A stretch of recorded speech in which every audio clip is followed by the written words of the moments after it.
बिस्मिल्लाहिर्रहमानिर्रहीम अस्सलाम वालेकुम। एग्रीकल्चर इन्फॉर्मेशन के साथ मैं हूं मोहम्मद तासीन। आज की हमारी इन्फॉर्मेशन गंदम की फ़सल के बारे में है कि गंदम की फ़सल हमने काश्त करनी है तो उसे ज़मीन जो है वो किस तरह तैयार करनी चाहिए। तो काश्तकार भाइयों, आज हम बात करेंगे गंदम की फ़सल के लिए ज़मीन तैयार करने के लिए जो गहरा हल है वो चलाना चाहिए या नहीं चलाना चाहिए। क्या हम गहरा हल चलाकर वाकई गंदम की पैदावार जो है वो मुतासर कर रहे होते हैं, इसके बारे में आज हम तफसील से बात करेंगे। तो सबसे पहले मेरी गुजारिश है कि जिन हज़रात ने मेरे इस चैनल को सब्सक्राइब नहीं किया, चैनल को सब्सक्राइब कर दें ताकि हर नई आने वाली इन्फॉर्मेशन आप तक बआसानी पहुंच सके। खासकर भाइयों, गंदम एक ऐसी फसल है जिसकी जड़ें जो हैं वो ऊपर ही गुच्छों की शक्ल में जो है वो होती हैं। इसकी जड़ें ज़्यादा गहराई तक नहीं जाती, ये ज़मीन की ऊपर वाली सतह में ही अपना जो है वो खुराक का ले रही होती हैं। तो इसलिए चाहिए कि जब आपने गंदम की फसल जो काश्त करनी है तो उसके लिए ज़मीन को थोड़ा तैयार करें। इसके लिए डिस्कें या इसके लिए चीज़ल प्लो जो हल हैं वो उसे चलाने की ज़रूरत नहीं है। गंदम की फसल के लिए आपको कम गहराई वाला सादा हल, कल्टीवेटर यानी या रूटावेटर वगैरह चलाकर ही ज़मीन तैयार करें।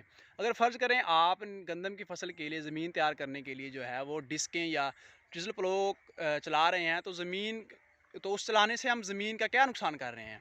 तो इससे हम ये नुकसान कर रहे होते हैं कि ज़मीन का जो स्ट्रक्चर है उसे हम तोड़ रहे होते हैं।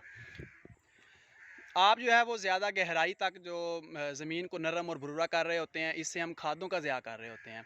जैसा कि हम गंदम की खादें जो हैं वो ज़मीन की तैयारी के वक़्त इस्तेमाल करेंगे, ये पहले पानी पर जो है वो हम इस्तेमाल करेंगे, तो हमारी खादें जो हैं वो पानी के साथ हल होकर ज़्यादा गहराई तक पहुँच जाती हैं। जैसा कि फ़ॉस्फ़ोरस वाली खाद जो है इसने जड़ें बनाने का जो अमल है वो मुतासर होगा।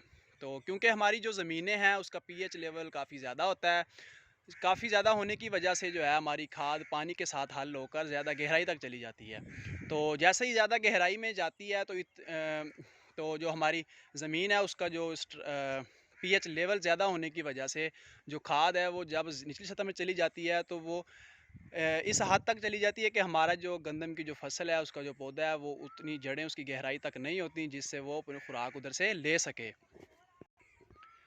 क्योंकि गंदम की जो जड़ें होती हैं वे ये ऊपर वाली ज़मीन के जो 4 से 5 इंच वाली सतह होती है उधर तक की जो होती हैं, ज़्यादा गहराई तक नहीं जाती, जिसकी वजह से हम जैसे ही हम ज़्यादा गहरा हल चलाएंगे तो हमारी जो खुराक है वो लीच डाउन हो जाएगी, ज़मीन की निचली सतह में चली जाएगी जहाँ से हमारा पौधा जो है वो खुराक हासिल नहीं कर सकता। तो गंदम की ज़मीन तैयार करने के लिए सिर्फ कल्टीवेटर या रूटावेटर चलाकर ही ज़मीन तैयार करें। इससे ये होगा कि ऊपर वाली जो 5 से 6 इंच वाली जो ज़मीन है वही भुरभुरी होगी और नीचे एक सख्त ज़मीन की तह बन जाएगी, जिससे हमारी खाद और पानी जो है वो ज़्यादा लीच डाउन नहीं होगा। सिर्फ ऊपर वाली ज़मीन ही जो है वो नरम हो रहेगी, जिससे हमारी गंदम की फसल है वो खुराक उधर से पूरी हासिल कर रही होती है और फसल भरपूर पैदावार दे रही होती है। खादें हमारी ज़ाया नहीं होती, खादें जो है वो ज़ाया होने से बच जाती हैं। एक बात जो बहुत ही ज़रूरी है उसका ख़ास ख्याल रखें कि गंदम की जो ज़मीन है उसे तैयार करते वक्त लेज़र लेवलर का जो है वो इस्तेमाल ज़रूर करें। काश्तकार भाइयों, ज़मीन का हमवार होना गंदम की फसल के लिए बहुत ही ज़रूरी है और फास्फोरस खादें जो हैं वो ज़मीन की तैयारी के वक्त ही इस्तेमाल करें। इंशाल्लाह गंदम बेहतरीन पैदावार हासिल जो है वो देगी। तो मुझे उम्मीद है कि मेरी आज की इन्फॉर्मेशन फार्मर्स रात को ज़रूर पसंद आई होगी। अगर पसंद आई हो तो इसे लाइक एंड शेयर ज़रूर कीजिएगा। आइंदा एक नई इन्फॉर्मेशन के साथ हाज़िर होंगे, तब तक के लिए अल्लाह हाफिज़।